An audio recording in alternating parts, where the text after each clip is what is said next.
हाँ, तो मैं इस चीज़ की बात आपसे कर रहा था कि इसी चीज़ का देखिए आपका पूछेगा रेखांकित वाला। अस्य अवलोकयत, अवलोकयत माने होता है देखने में। आगे बढ़ा जाए, देखा जाए, देखिए लिखा वदस्य, वदतस्य लिखा, वदतस्य माने होता बोलने में। अन्य एव अभिप्राय, अन्य एव अभिप्राय माने होता दूसरा ही मतलब। मया लक्षित, मया लक्षित का मतलब होता देखा गया है, ठीक है। तत् माने तब। निर्वार्यतामया देखा लिखा निवा लिखा निवार्यतामयम, अलग अलग करके मैं बता रहा हूँ आपको। इसका मतलब होता रोका। यथा माने जैसे, पुनरत्र नागच्छन्ति। अब आप देख सकते हैं कि इसमें जो इम्पोर्टेंट है निवारितो, इसे बोलते हैं निवारितो गमिष्यति। इसका मतलब हो जाता है कि रोकने पर भी। अब देखिए, तदा अस्तमेव अयम अभद्रकम भविष्यति निवारेणमाणो अपि। इसका मतलब ये होता है कि नहीं छोड़ा। अनुबंधनम लिखा है, अनुबंधनम माने होता है आग्रह करना, या आग्रह भी कर सकते हैं। उपयुक्त गद्यांश की पुस्तक एवं लेखक का नाम बताना है, तो पुस्तक का नाम चंद्रापीठ कथा, जो मैंने आपको लिख दिया है, और लेखक हैं बाणभट्ट, ठीक। दूसरा, रेखांकित अंश का हिंदी में अनुवाद करना है, तो हिंदी में अनुवाद चलिए कर लिया जाए। हिंदी में अनुवाद करने का मतलब है, देखिए इस कहानी में मैं आपको अगर बता दूं, इस कहानी में जो बातें हैं उस चीज़ को मैं आपके सामने शेयर कर देता हूं। इसमें पहली बात तो महाश्वेता ने चंद्रापीठ से कहा कि इस प्रकार कहने वाले उस ब्राह्मण से बिना कुछ पूछे ही मैं वहां से दूसरी जगह चली गई, और तरलिका को बुलाकर कहा कि यह जो ब्राह्मणों जैसा नवयुवक है उसके देखने और बोलने का दूसरा ही अभिप्राय दिखाई देता है, इसलिए इसे रोको जिससे फिर वह वहाँ न आवे। अगर मना करने पर भी आवेगा तो उसका बड़ा अकल्याण होगा। किंतु मना करने पर भी उसने अपना आग्रह नहीं छोड़ा, ठीक है, यही है इसका अर्थ है। और चलिए मैं आपसे बता देता हूँ शुरू से एक बार फिर से, हालांकि सारांश मैंने बताया। अहम तू, थोड़ा सा पेपर इधर कर लिया जाए। अहम तू त्वं वदन्तमपि किंचिदपि अपृष्टत्वा अन्यन्त अगच्छतम। महाश्वेता ने जो है कि प्रस्तुत गद्यांश की पुस्तक का नाम चंद्रापीठ कथा और उसके लेखक बाणभट्ट, याद रखेंगे आप लोग, क्योंकि इसमें पहला प्रश्न पूछा है, यह बहुत इंपॉर्टेंट है। इसके बाद अर्थ आपको सिर्फ ये जो रेखांकित पद का ही करना रहता। अहम तू त्वं वदमपि आपने कमेंट किया था, इसलिए मैं पूरी से डिटेल बता रहा हूँ, सभी प्रश्नों को बता रहा हूँ। अहम तू त्वं वदन्तमपि किंचिदपि अपृष्टत्वा अन्यन्त अगच्छम, यानी कि इसका मतलब हो जाएगा कि महाश्वेता ने चंद्रापीठ से कहा कि इस प्रकार कहने वाले उस ब्राह्मण से बिना कुछ पूछे ही मैं वहाँ से दूसरी जगह चली गई। अगच्छतम माने दूसरी जगह चली गई। गत्वा च तरलिकाम आहूय अप्रवम तरलिके, इसका मतलब ये हो जाएगा कि और तरलिका को बुलाकर कहा कि यह जो ब्राह्मण है ब्राह्मणों जैसा नवयुवक है, यो अयम, इसे बोलते हैं, यो अयम युवा कोयप ब्राह्मण कृति, यह जो ब्राह्मणों जैसा नवयुवक है, अस्य अवलोकयत वद्यस्य अन्य एव अभिप्राय मया लक्षित, यानी कि मतलब इसका हो जाएगा उसके देखने और बोलने से, अस्य अवलोकयत, अवलोकत माने देखने से, वदस्य माने बोलने से, अन्य एव अभिप्राय मया लक्षित, दूसरा अभिप्राय मुझे लगता है, अन्य माने दूसरा, अवलोकित माने दिखता है, वदस्य माने बोलने से, अन्य माने दूसरा, एवं माने ही अभिप्राय में आलस्य, मुझे दूसरा ही मतलब कि क्या लगता है, अभिप्राय दिखाई देता है। कहने का मतलब ये हो जाएगा दोस्तों कि महाश्वेता ने चंद्रापीठ से कहा कि इस प्रकार कहने वाले उस ब्राह्मण से बिना कुछ पूछे ही मैं वहाँ से दूसरी जगह चली गई, और तरलिका को बुलाकर कहा कि यह जो ब्राह्मणों जैसा नवयुवक है, यह ब्राह्मणों जैसा नवयुवक है, यह जो ब्राह्मणों जैसा क्या है, नवयुवक है, इसको उसके देखने या मतलब कह सकते हैं उसके देखने और बोलने का दूसरा ही अभिप्राय दिखाई देता है, ठीक है। तत् माने इसलिए, तत् निवार्यतामयम यथा पुनरत्र नागच्छति, नागच्छति। इसका मतलब यह हो जाएगा, इसलिए इसको रोको जिससे फिर वह वहाँ न आवे। अथ निर्वारितो अस्याम कृष्णति तथा अश्वमेयम अस्य अभद्रकम भविष्यति। अगर मना करने पर भी आवेगा तो उसका बड़ा अकल्याण होगा, किंतु मना करने पर भी उसने अपने आग्रह को नहीं छोड़ा। ठीक है, सतु निर्वाण्यम। आगे देखा जाए, मतलब कि खत्म हो गया। हाँ, आगे देखने का मतलब है अब प्रश्न के ऊपर आया जाए। देखिए, जैसा कि प्रश्न आपका दिख रहा है कि रेखांकित अंश की हमने व्याख्या बता दी है। आप देख सकते हैं, युवा को अपि, इस पढ़ते हैं संस्कृत में, युवा को अपि ब्राह्मणाकृति किसके लिए प्रयुक्त है। ठीक है, किसके लिए प्रयुक्त है, चलिए मैं, तो यह जो है कि नवयुवक के लिए यूज की गई है। किसके लिए, उस नवयुवक के लिए। महाश्वेता काम आहुई अप्रवीत, तो इसी में से आप प्रश्न को खोज लेंगे। महाश्वेता बरली काम आहुयम अप्रवीत, महाश्वेता बरलियाम, तो महाश्वेता बरली काम आहुयम अप्रवीत हो जाएगा। ठीक है, महाश्वेता बरलियाम अप्रस्यात। देखिए, महाश्वेता आपको कहीं मिला इसमें, आप ढूंढ लीजिए, अगर नहीं मिलता है तो ढूंढिए, ध्यान से ढूंढिए, मिलेगा। युवाम की लिखा महाश्वेता काम आहुयम, तो महाश्वेता हो जाएगा। इसके बाद आपको मैं बता रहा हूँ बरलिकाम, देखिए कहीं मिला आपको, यहाँ पे ढूंढिए, इसमें है कि नहीं है, इसी में से ढूंढ के निकलना रहेगा। वो तो मुझे मालूम, इसलिए मैं आपको बता रहा हूँ। बरलिकाम आहुयम देखिए कहीं मिल रहा है आपको, देखिए मिला है यहाँ पे। आपने बरलिकाम आहुयम अप्रवीत, जो मैं बोला उसको लिख लीजिएगा, और आहुयम लेकिन अप्रवीत है इसमें, तो अप्रवीत आप लिखेंगे। ठीक है ना, इसे अप्रवम नहीं लिखेंगे, अप्रवीत लिखेंगे। अगला प्रश्न है, महाश्वेता काम आहुयम अप्रवीत, मैंने बता दिया। पांचवा है, क निर्वाय माड़ो अपि नात्याच्छिदेव अनुबंधनम। इसका मतलब हो जाएगा, इसका उत्तर लिखिए, मैं बोल रहा हूँ, वैशंपायन, क्या हो जाएगा, वैशंपायन निर्वाड़ा, इसको पूरा लिखेंगे। वैशमायन लिखेंगे, वैशमायन लिख लिए। वैशमायन निर्वाणमाणो, फिर इसको लिखेंगे नात्याच्छिदेव अनुबंधनम। ठीक है, यह हो गया आपका पांचवा। देखिए, दूसरा जो मोस्ट इम्पोर्टेंट है, अपनी पाठ्यपुस्तक के आधार पर किसी एक का पात्र का हिंदी में चरित्र चित्रण करना है। मैं आपको तीनों को बता देता हूँ, आप देख लीजिए। चंद्रापीठ लिखा, महाश्वेता लिखा, पत्रलेखा। किसका मैं आपको बताऊँ, कौन आप लिखे हैं, मुझे तो जानकारी नहीं है, लेकिन मैं तीनों बता देता हूँ। तीनों में से मिला लीजिएगा आपने कितना अच्छा लिखा है। चलिए देखा जाए चंद्रापीठ के पहले।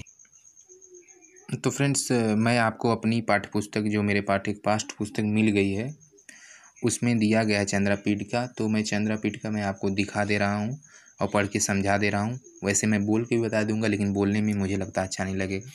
तो किताब मिली है, किताब में से मैं आपको बताता हूँ। देखिए, चंद्रापीठ का चरित्र चित्रण है। देखिए, बार बार पूछा गया है, इस बार भी देखिए पूछ दिया था। आप देख सकते हैं कि यहाँ पे चंद्रापीठ का पूछा है, तो चंद्रापीठ का यहाँ पे बता देते हैं, इसको पढ़ देते हैं। आप देख लीजिएगा, स्क्रीनशॉट लेके लिख लीजिएगा।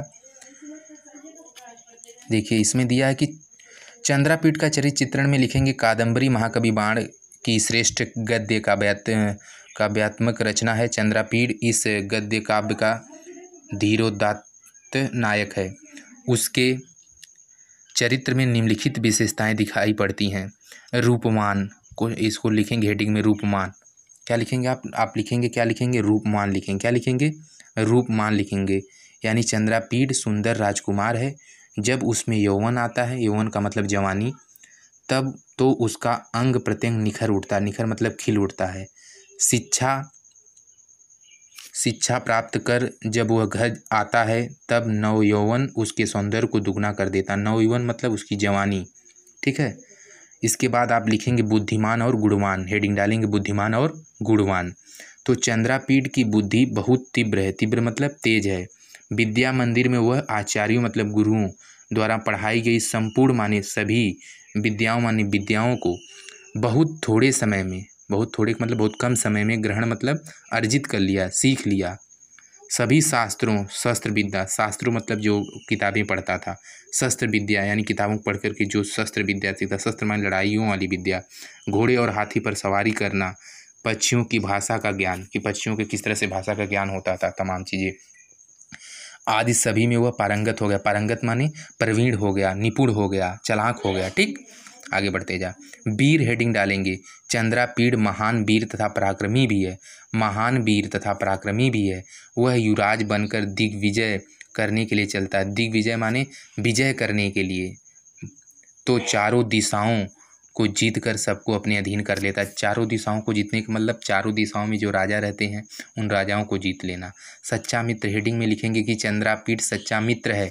अपने मित्र वंशपायन के बिना वह रह नहीं सकता, चाहे विद्यालय में पढ़ने जाए अथवा दिग्विजय, क्या लिखा, दिग्विजय के लिए प्रस्थान करे, मित्र उसके साथ रहता है। मित्र की कठिनाई के समय सहायता करता है, ऐसा उसका विश्वास है। चंद्रापीड़ को जब यह पता चलता है कि महाश्वेता के शाप से वंशपायन मर गया है, तब अपने मित्र के शोक में व्याकुल चंद्रापीड़ प्राण त्याग देता है। सच्चा प्रेमी लिखेंगे आप हेडिंग में। चंद्रापीड़ कादम्बरी से प्रेम करता है। प्रेम मतलब प्यार करता है। कादम्बरी के प्रथम दर्शन यानी कादम्बरी के पहले दर्शन में, पहली बार देखने में वह उसके हृदय में प्रेम प्रवाहित हो जाता है। प्रेम प्रवाहित हो जाने का मतलब प्रेम करने लगता है। उसका प्रेम निस्वार्थ, निस्वार्थ का मतलब उसके पीछे कोई स्वार्थ नहीं है।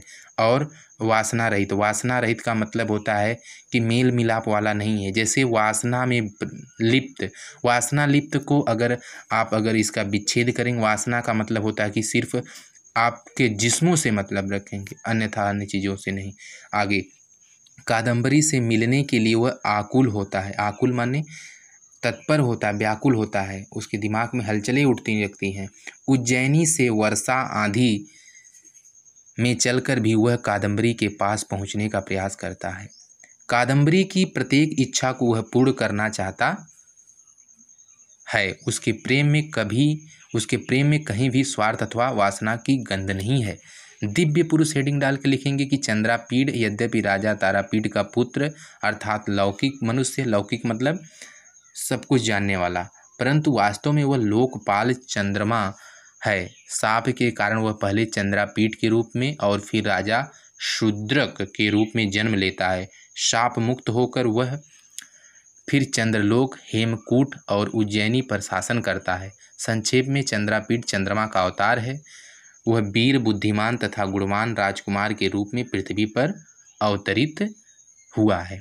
ठीक, देखिए आपके सामने महाश्वेता का है। महाश्वेता के बारे में कहिए तो बता देते हैं। चलिए महाश्वेता का चरित्र चित्रण देख लिया जाए, पत्रलेखा का देख लिया जाए। महाश्वेता का मैं इतना पढ़ के नहीं बताऊंगा, बल्कि किताब आपके सामने प्रोसेस कर दे रहा हूं, आप लोग देख लीजिए, स्क्रीनशॉट ले लीजिएगा। इसकी वीडियो थोड़ा सा आपको क्लियर कर देता हूं, आप देख लीजिए। आप स्क्रीनशॉट मार के जूम आउट कर सकते हैं। तो महाश्वेता का चरित्र चित्रण आपके सामने मैंने प्रस्तुत किया। और भी है इधर, बहुत बड़ा है, इतना पढ़ने में काफ़ी लंबी वीडियो हो जाएगी, तो आप देख सकते हैं। ये तो समझ ही गए होंगे। इसके बाद क्या है वो मैं आपको बता देता हूँ। इसके बाद हमारे प्रश्न में क्या है, पत्रलेखा के बारे में पूछा था, तो पत्रलेखा का भी चरित्र चित्रण आप देख लीजिए, ले लीजिएगा। ठीक, अच्छा इधर आइए, ये आपका हो गया पूरा, आप स्क्रीनशॉट ले लीजिएगा। अगला प्रश्न क्या है उसे हम आपको बताते हैं।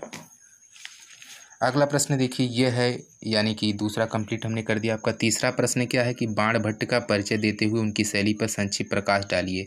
संक्षिप्त प्रकाश माने कम से कम प्रकाश डालना है, वही बाणभट्ट का परिचय बताना आपको। ये तो आपको समझ में आता होगा, आप पढ़े होंगे, इसमें तो कोई कठिन नहीं है। इसको बताने का मतलब बहुत जल्द वीडियो लंबी हो जाएगी, तो मैं बता सकता हूँ, हालाँकि आपको दिखा देता हूँ, स्क्रीनशॉट ले लीजिएगा। तो बाणभट्ट की मैंने बात किया था, तो जैसा कि प्रश्न में आपको दिया गया, देख लीजिए। तीसरा प्रश्न यही न है, बहुत इंपॉर्टेंट, बाणभट्ट का परिचय देते हुए उनकी शैली पर संक्षिप्त प्रकाश डालिए 100 शब्दों में। तो यही है, आप इसका स्क्रीनशॉट ले सकते हैं महाकवि बाणभट्ट के बारे में। ठीक है, आगे थोड़ा सा है दिया गया है, देखिए यहाँ पे है, इसका ले लीजिएगा, बाण की शैली एवं काव्य सौंदर्य। ठीक है ना, इतना पूरा स्क्रीनशॉट ले लीजिए। लेने का मतलब आप देख लीजिए, किताबों में मिलेगा, पढ़ लीजिएगा, याद कर लीजिएगा। ठीक है, अच्छा इसके बाद अगला प्रश्न क्या है, यहाँ पे दिखा देते हैं आपको। देखिए अगला प्रश्न है कि अधोलिखित प्रश्नों के सही उत्तर लिखिए। बलवान जन्नी स्नेह कश्यपति तो चंद्रापीडस से वाला सही है, यानी कि ये तीसरा विकल्प सही है आपका। ठीक है, तीसरा विकल्प सही है, मार लीजिएगा। गंधर्व राजपुत्री काशित कादम्बरी की पुत्री थी। ठीक है ना। अधोलिखित में से किसी एक श्लोक की हिंदी में संदर्भ व्याख्या करी। चलिए ये मैं सब बता देता हूँ आपको। हाँ तो देखिए पाँचवें में जो दिया है अधोलिखित में से किसी एक श्लोक की हिंदी में संदर्भ माने संदर्भ लिखना, प्रसंग भी लिखना है। तो इसका जो प्रस्तुत जो है कि मैं संदर्भ लिख दूं, कहिए तो आप लिख दूं या तो कहिए तो मैं आपको बता देता हूं बोल के, आप लिख लीजिए। प्रस्तुत श्लोक हमारी पाठ्यपुस्तक संस्कृत के रघुवंश महाकाव्यम द्वितीय सर्ग से लिया गया है। इसका जो हो जाएगा तो आप लोग लिख लीजिएगा, आप लिख लीजिएगा। मैं एक बार फिर से बोल दे रहा हूँ, मेरी बातों को सुन लीजिएगा। प्रस्तुत श्लोक हमारी पाठ्यपुस्तक संस्कृत के रघुवंश महाकाव्यम द्वितीय सर्ग से, कौन से सर्ग से लिया गया यह याद रखेंगे आप, द्वितीय सर्ग से लिखा गया है। द्वितीय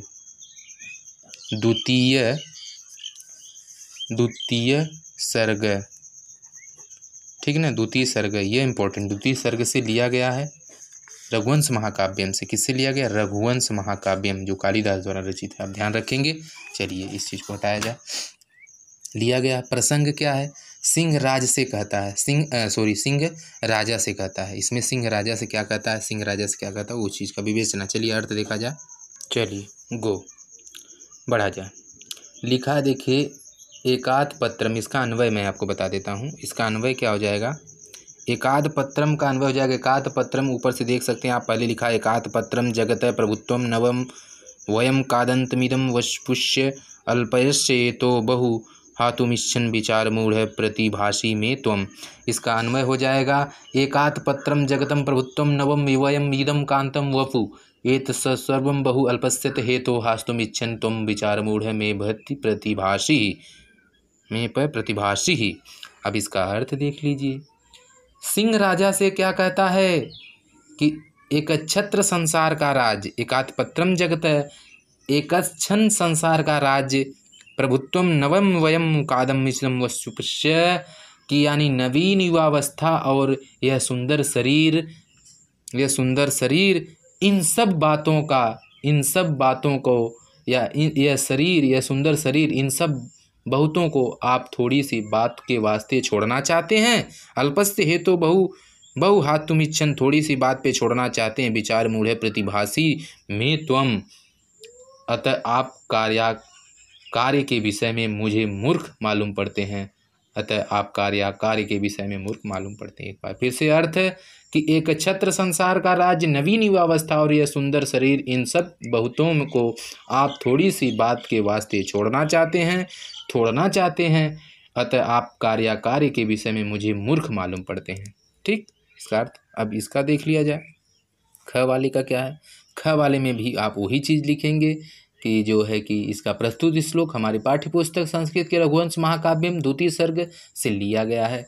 प्रसंग में मैं आपका इसका प्रसंग अलग होगा, अलग लिखना पड़ेगा। चलिए इसका प्रसंग यह है कि सिंह जो है राजा को समझा रहा है, भूप माने राजा होता है। ठीक है, आप ध्यान रखेंगे। हाँ तो एकाद पत्रम बता दिया, मैं वत्सस्य का आपको बताना जाऊँगा। अब मैं आपको कौन सा बताऊँगा, जो वत्स्य होमार्थी कहिए तो इसको भी बता देते हैं। चलिए बता दे ही देख दोस्त, इसमें वत्सस्य होमार्थ वाला मैं बता रहा हूँ। वत्सस्य होमार्थ विरोधस्य नेशमेर ज्ञान मध्यम सम्मात औदस्यमिष्यामि तपो व बहुक्तुम षष्ठासुर्मुधम एवं रचिताया। इसका मतलब इसका जो है प्रसंग हो जाएगा, राजा दिलीप नंदिनी से निवेदन करते हैं। राजा दिलीप नंदिनी से क्या निवेदन करते हैं, अन्वय हो जाएगा हे माते।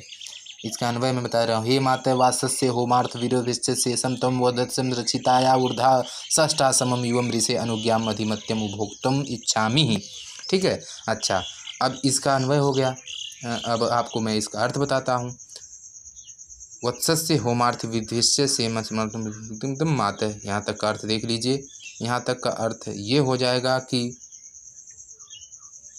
हे माता, बछड़े के पी लेने पर तथा होमादि क्रिया से बचे हुए तेरे दूध को अपने द्वारा रचित पृथ्वी के औसतमिच्छामि तपोजम षष्ठामृतम इतम रचितायाम की पृथ्वी के छठे भाग के समान ऋषि वशिष्ठ की आज्ञा पाकर पीना चाहता हूँ। एक बार फिर से, हे माता वत्सस्य हे माता बछड़े के पी लेने पर तथा होमादिक क्रिया से बचे हुए तेरे दूध को अपने द्वारा रक्षित पृथ्वी के छठवें भाग के समान ऋषि वशिष्ठ की आज्ञा पाकर पीना चाहता हूँ। छठा, चलिए मैं आपको बताता हूँ। छठा में देखिए क्या लिखा है, अधोलिखित में से किसी एक श्लोक की संदर्भ संस्कृत में व्याख्या कीजिए। बताता हूँ। तो इस संदर्भ दोस्तों इसका पूर्वत मैं बता चुका हूँ, वही है, लेकिन आपको अर्थ में बता देता हूँ। देखिए दूसरा लिखा, भूतानुकंपा तव चेदियम गौरेका भविष्यमिति वदन्ते जीवन प्रतुम। थोड़ा सा वीडियो देखिए। जी हाँ, आप सही आई होगी आपको। जीवन विपुन ससुप्रलेभ्य प्रजा प्रजानाथ पीते उपासी। इसका अर्थ ये हो जाएगा कि इस प्रसंग में जो सिंह राजा को समझा रहा है कि हे राजन, यदि आप में जीवों के ऊपर दया है, आप में जीवों के ऊपर दया है, हे भूतानाम तम चेदियम गौरेया भतिजम तदंते, यदि आपको जो है कि यदि हे राजन, यदि आप में जीवों के ऊपर दया है, जीवन प्रथम शब्दम प्रजा प्रजातम दीपितम पासी, तो इसका मतलब ये हो जाएगा तो आपके मरने पर केवल यही अकेली गाय जीवित रह सकती है, और यदि आप जीते रहेंगे तो निरंतर पिता के समान विपत्तियों से प्रजा की रक्षा करते रहेंगे। ये हो गया। अब सदत्वम वाला देख लीजिए अर्थ। हाँ, चलिए इसको देख लिया जाए। शत्वम मदियन। अब इसमें आपको मैं बताऊँ इस प्रसंग में इसका प्रसंग कैसा हो जाए कि सिंह की सुधा शांति और गाय की रक्षा का प्रकार बताते हुए दिलीप निवेदन क्या करते हैं, दिलीप जी क्या कहते हैं कि स त्वम मदीयेन शरीर वृत्ति देहेन निर्वर्तितु प्रसीद, यानी कि वह तुम मेरे शरीर से अपनी सुधा शांत करने की कृपा करो, अर्थात गाय के बदले मुझे खा लो, गाय के बदले मुझे खा लो। दीनानावासुतम धेनुर्सिंहर से, गाय के बदले मुझे खा लो। सिंह की सुधा शांति और गाय की रक्षा का प्रकार बताते हुए दिलीप निवेदन करते हैं कि तुम मेरे शरीर से अपनी सुधा शांत करने की कृपा करो, अर्थात गाय के बदले मुझे खा लो। नीचे वाले का अर्थ में बताने जा रहा हूँ। अब खा लो के बाद दिन के अंत में अपनी माता के लिए उत्सुक बछड़े वाली महर्षि की इस गाय को छोड़ दो, महर्षि की इस गाय को, धेनु महर्षि की इस गाय को छोड़ दो। चलिए आगे बढ़ते हैं। वीडियो काफ़ी लंबी हो जा रही है डियर, इसलिए थोड़ा सा मैं भगा के करता हूँ, आप वीडियो को रोक करके अर्थ को लिख सकते हैं। आगे बढ़ते हैं। सातवां प्रश्न देखिए, लिखा है कालिदास की शैली का संक्षेप में वर्णन कीजिए। मैं दे देता हूँ, आप वहाँ पे लिख लीजिएगा। देखिए कालिदास का संक्षिप्त वर्णन है तो महाकवि कालिदास का संक्षिप्त परिचय, आप यहाँ से कुछ भी लिख सकते हैं स्क्रीनशॉट ले करके मोबाइल से, ठीक है। और इसके बाद आगे बढ़ जाते हैं, इसे आप देख लीजिए, इसे भी स्क्रीनशॉट आप ले सकते हैं, ठीक। और जो किताबों में जो इम्पोर्टेंट दिया गया है उसे आप यहाँ से लिख सकते हैं। तो कालिदास की अगर शैली लिखना है तो देखिए कितनी बार पूछा गया है, आप इसे लिख सकते हैं, ओके। इसके बाद और कालिदास के बारे में बहुत कुछ है, कालिदास जी के बारे में माँ कालिदास को दी गई है, तो ये सारी चीज़ें लिख सकते हैं। अगला जो सवाल है अर्थात अगला जो प्रश्न है 8वां है, इसको मैं बता देता हूँ तुरंत यहीं पे ही। अधोलिखित विकल्पों में से सही विकल्प चुनिए। नंदिनी कस्य धेनु, तो नंदिनी किसकी धेनु थी, वशिष्ठ की धेनु थी, तो वशिष्ठ पे आप मारेंगे, वशिष्ठ की धेनु थी। दिलपस्य दयिता का किसकी थी, सुदक्षिणा की, सुदक्षिणा पे मार देंगे, ठीक है। अब अगला देखिए 9वां जो प्रश्न है, अधोलिखित पदों में से किसी एक की संदर्भ हिंदी में व्याख्या करना, संदर्भ क्या करना, हिंदी में व्याख्या करना। चलिए इसको मैं बता देता हूँ। तो 9वां का संदर्भ आप लिख लीजिए, मैं बोल देता हूँ। संदर्भ लिखेंगे प्रस्तुत पद्य हमारी पाठ्यपुस्तक, प्रस्तुत पद्य हमारी पाठ्यपुस्तक संस्कृत के अभिज्ञान शकुंतलम से लिया गया है। किससे लिया गया है, संस्कृत के अभिज्ञान शकुंतलम से लिया गया है। अभिज्ञान शकुंतलम के चतुर्संग से लिया गया, चतुर्संग से लिया गया है। ये आप थोड़ा बढ़िया से लिखेंगे, गलत नहीं होना चाहिए, इधर मैं लिख के बता दे रहा हूँ। इसका जो संदर्भ लिखते वक्त क्या क्या सही आपको लिखना है कि जो है कि पन्ना थोड़ा सा सही कर लेते हैं, चलिए कोई बात नहीं, ऐसे ही। तो अभिज्ञान शकुंतलम यहाँ पे ऐसे लिखेंगे, अभिज्ञान बड़का शाकुंतलम, अभिज्ञान शाकुंतलम, ठीक है। अभिज्ञान शाकुंतलम आप लिखने के बाद चतुर्संग से लिया गया, इसे कोष्टक में लिख के लिखेंगे चतुर्थोंग,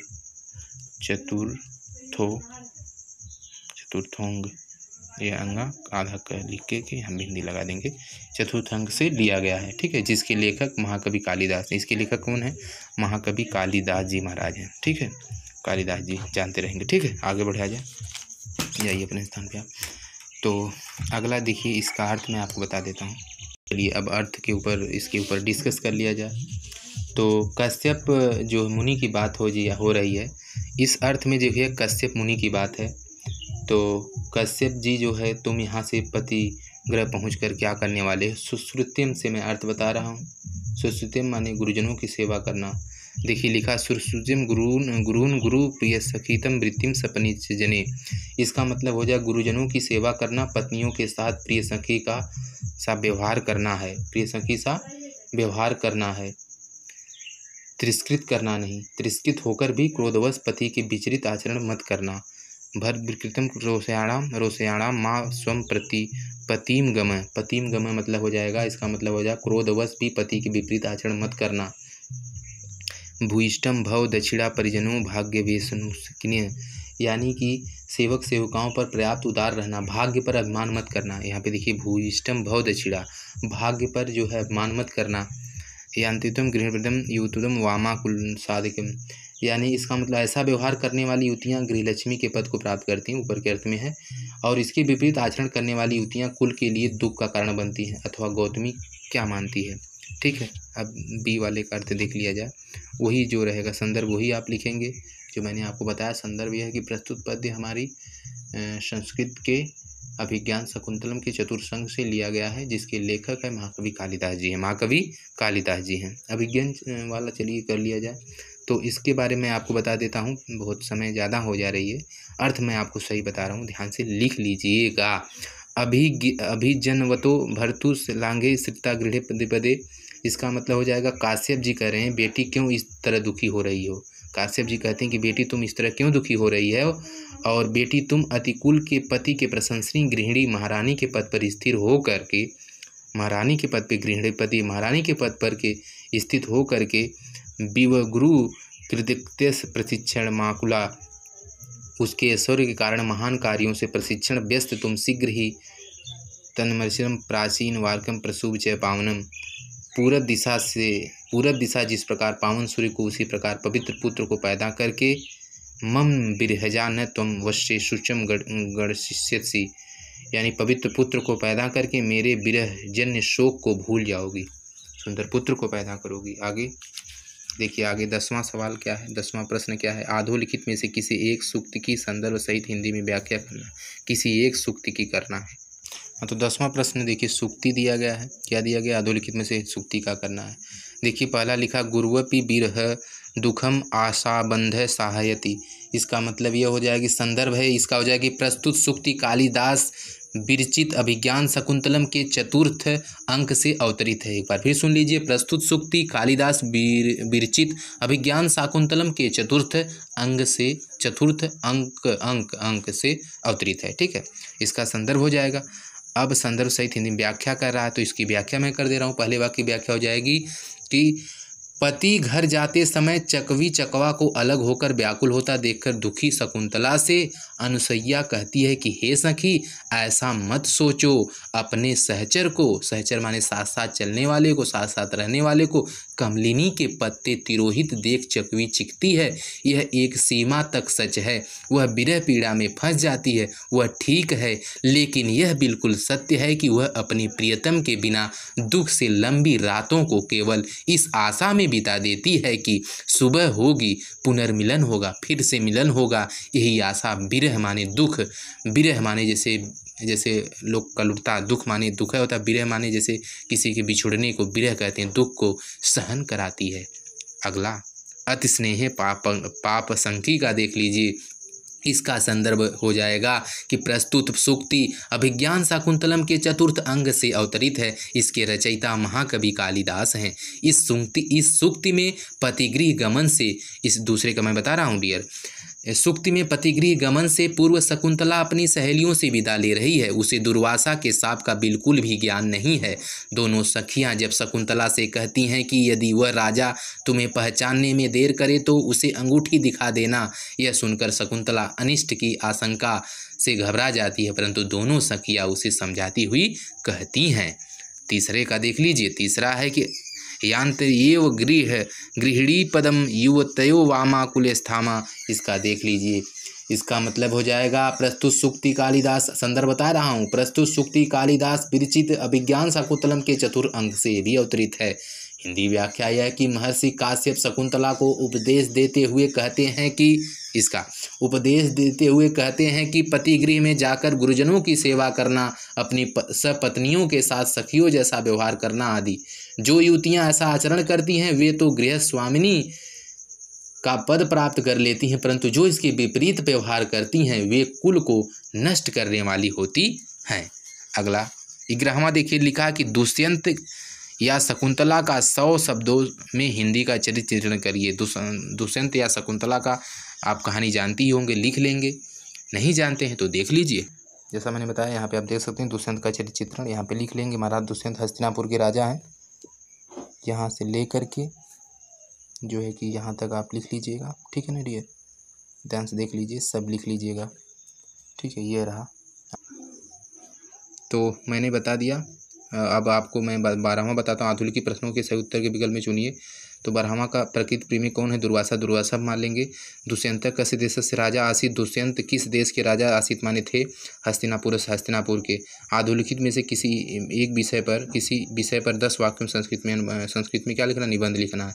तो निबंध लिख सकते हैं, किताब से मैं आपको ये भी देते रहा हूँ। देखिए 13वां दिया है सदाचार्य का। शीर्षक बहुत इंपॉर्टेंट इसमें होता है। जैसे आप सदाचार्य में आप निबंध लिख रहे हैं तो सबसे पहले हेडिंग जो आप लिखते हैं उससे बहुत ज़रूरी है।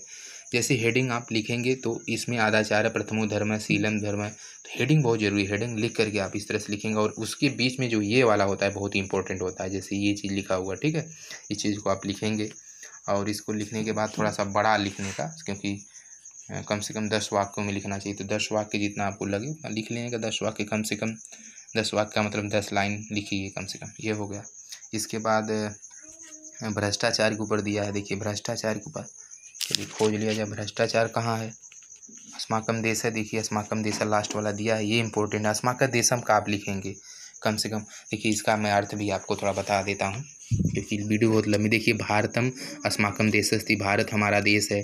पहले हिंदी जानेंगे तो आप लिख लेंगे पर्वता नाम राजा हिमालय, पर्वत नाम राजा हिमालय, अस्य देशस इस देश की, प्रधान माने प्रधान, पर्वत माने पर्वत, अस्ति माने हैं, स माने वह, अस्य माने इसके, उत्तरे माने उत्तर में, मुकुटमणि रीव मुकुटमणि जैसा, शोभते माने विद्यमान है, शोभते माने मतलब शोभामान है, रत्नाकर सदा से चरणों प्रक्षालयति, इस तरह से आप लिख लेंगे, है ना। तमाम अच्छा चीज़ हिंदी जान के। चलिए अगला प्रश्न देखिए क्या है। 14वां प्रश्न होगा, उपमा अथवा रूपक अलंकार का संस्कृत में सोदाहरण अथवा उच्चार लक्षण लिखिए। ये इंपॉर्टेंट है, चाहिए मैं आपको बता देता हूँ। तो जैसे मैं इसमें सब आप लोगों के लिए खोज के रखा हूँ, तो ताकि आपको लिखने में दिक्कत ना हो, स्क्रीनशॉट मार के लिख सकते हैं। देखिए प्रश्न में यह कह रहा है, देख सकते हैं आप लोग कि सब कुछ मेहनत किया हूँ मैं आप सभी के लिए। देखिए लिखा उपमा अथवा रूपक अलंकार का संस्कृत में सोदाहरण लक्षण लिखिए। 4 नंबर का है। तो वैसे तो मुझे याद है लेकिन मैंने बोला किताब से लिख दूँ ताकि आपको लिखने में मज़ा आए। देखिए उपमा अलंकार को आप यहाँ पे देख सकते हैं। परिभाषा इसकी, उपमा उपमान और उपमेय के प्रफुष्ट और मनोरम साम्य सादृश्य को उपमा कहते हैं। प्रफुष्टम सुंदरम साम्यम उपमा, इसे आप लिखेंगे तो ज़बरदस्त लोग नंबर दे देते हैं। फिर उसका ये आप उदाहरण लिख सकते हैं। चूँकि इसमें जो है संस्कृत में साधारण लक्षण लिखना है तो संस्कृत में ही लिखना होगा। अच्छा स्पष्टीकरण भी आप इसमें कर सकते हैं, ठीक है ना। स्पष्टीकरण देखिए ज़बरदस्त दिया गया, इसे आप कर सकते हैं। इसके बाद लिखा रूपक अलंकार। रूपक अलंकार को भी यहाँ पे देखिए, रूपक अलंकार की यहाँ पे परिभाषा दिया गया है कि जहाँ उपमेय और उपमान में अभेद प्रदर्शित किया जाए वहाँ रूपक अलंकार होता है। तद्रूप कम भेदो या उपमा नोप में उदाहरण आपका ये है। उदाहरण लिख सकते हैं, थोड़ा सा उदाहरण कठिन है लेकिन आप 2-3 बार 5 बार लिखेंगे तो याद हो जाएगा। स्पष्टीकरण लिख देंगे यहाँ पे, स्पष्टीकरण बहुत ज़रूरी है लिखना, और ये लिख लेंगे और यहाँ पे ख़त्म हो जाता है। चलिए अगला प्रश्न क्या है। अगला प्रश्न है, आधुलिखित में से किन्हीं 4 वाक्यों के संस्कृत में अनुवाद कीजिए। देखिए देश के चारों ओर शांति, देशस्य चत्वारः ओर शांति अस्ति। तुम लोग देर से विद्यालय जाते हो, त्वं जनाना विद्यालयम लेटर गच्छति। तो लेटर इंग्लिश शब्द है, उसे नहीं लिखेंगे, मतलब देर गच्छति, ठीक है ना।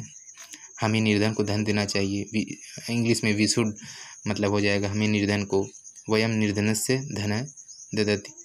मैं रोज़ गांव से पढ़ने जाता हूँ, दुष्टों के लिए। तो 3 4 करना है, ये भी इम्पोर्टेंट है आपके लिए, 8 नंबर का, इसे ध्यान दीजिएगा। 16वां देखिए लिखा है, अधोलिखित में से किसी एक में नियम निर्देश पूर्वक विभक्ति बताना है।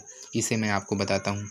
देखिए 16वीं में देखिए दोस्तों क्या है, इसमें पंचमी है, इसमें पंचमी विभक्ति 16वीं में। 16वीं के पहले में जैसे गंगा हिमालयात प्रवहति, गंगा हिमालय से निकलती है, बहती है, ठीक है ना। हिमालयात यात यह आया है, यानी अपादान कारक होगा, कारक तो पूछा नहीं है, लेकिन पंचमी विभक्ति इसमें देखिए, विभक्ति पूछा, विभक्ति आप पंचमी मार देंगे। देखिए दूसरे में भी मैं आपको बता रहा हूँ, शिक्षक शिक्षायाम पुस्तकम, शिक्षाया शिक्षाय आय, चतुर्थी विभक्ति संप्रदान है, कारक संप्रदान शिक्षाय चतुर्थी है। नमो भगवते, भगवते ते आया है, ते आया, ते भी चतुर्थी ही होगी और वही होगा संप्रदान। अब देख ले जलेन, लेन एन आया, तृतीया है, कर्ण कारक है, आप मार देंगे। धावत स्वाद पद्धति वाक्य में धावत पद में विभक्ति कौन सी है, विभक्ति इसमें कौन सी है, देखिए आपको मैं बता देता हूँ इसमें कौन सी विभक्ति है, इसमें कौन सी विभक्ति है। तो इसमें जो है कि द्वितीया बहुवचन है, द्वितीया बहुवचन है, यानी कि ये वाला सही है मित्रों, ये वाला सही है, ठीक है। आगे बढ़ लिया जाए। 17वां आपका क्या कह रहा है, ये हटा देते हैं किताब को, थोड़ा सा पेपर सही होना चाहिए। देखिए 17वां क्या है, निम्नलिखित पदों में से किसी एक पद का समास विग्रह के लिए प्रतिदिनम दिया है, प्रतिदिनम, प्रतिदिनम, इसमें अव्ययी भाव समास है। कौन सी समास है, पद का समास विग्रह करना, समास विग्रह कीजिए, पद का समास प्रतिदिनम, प्रतिदिनम, प्रतिदिनम समास विग्रह होगा प्रतिदिनम, इसमें अव्ययी भाव समास है, लेकिन इसमें प्रतिदिनम, प्रतिदिन, प्रतिदिन होगा, प्रतिदिन। पंचवटी, पांचवटी, पंचवटी, पितरौ, पिता, ये करना है। पंचामृतम में समास है, इसमें कौन सा समास है, वो समास आपको बताना है, इसमें समास आपको बताना है, इसमें क्या बताना है, समास बताना है। जैसे पंचामृतम में कौन सा समास है, तो द्विगु समास है।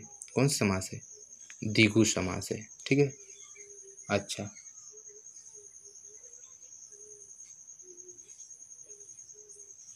आ का दूसरा ही सही द्विगु समास है, ठीक है।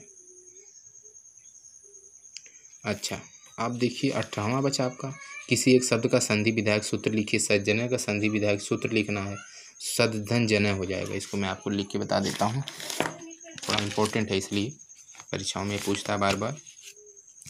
देखिए लिखा सज्जन है ना, तो सज्जन तो आपका लिखा ही है, सज्जन ये तो मान लीजिए आपका ऐसे लिखा है। सज्जन का जो है क्या कह रहा है, ये किसी एक संधि विधायक सूत्र लिखना है, तो संजन को पहले अलग अलग लिख लेंगे तो सदधन जन हो जाएगा। क्या हो जाएगा आपका, सदधन जन हो जाएगा, ठीक है ना, बीच में प्लस लगा लीजिए, सदधन जन हो जाएगा, ठीक है, ये आपका हो जाएगा। अच्छा, इसका जो सूत्र होगा उसे याद रखेंगे। इसमें कौन सी संधि है, अगर संधि अगर आपको लिखना है तो संधि भी लिख सकते हैं, अगर पूछा नहीं तब भी लिख सकते हैं, नंबर मिल जाता है फुल। इश्युअल संधि है, कौन सी संधि, इश्युअल संधि है। अच्छा, इसमें एक चीज़ और भी ध्यान देना है, इसका जो सूत्र होता है वही आपको पूछा, वो बहुत इंपॉर्टेंट है। उसका सूत्र होता अस्तोनाश्चु, अस्तो सचुनाश्चु, चुनाश्चु, ठीक है। यह इसका जो है सूत्र है, इसे याद रखेंगे और लिख लेंगे, यही है, ठीक है। अगला देखिए दिया है कि पित्राज्ञा, क्या दिया है, पित्राज्ञा का संधि विच्छेद पहला वाला है, प्रीतिधन आज्ञा, प्रीत्याज्ञा, ठीक है। सॉरी पन्ना थोड़ा सा वो हो गया था, इसमें ये वाला सही है, पहला वाला, ठीक है।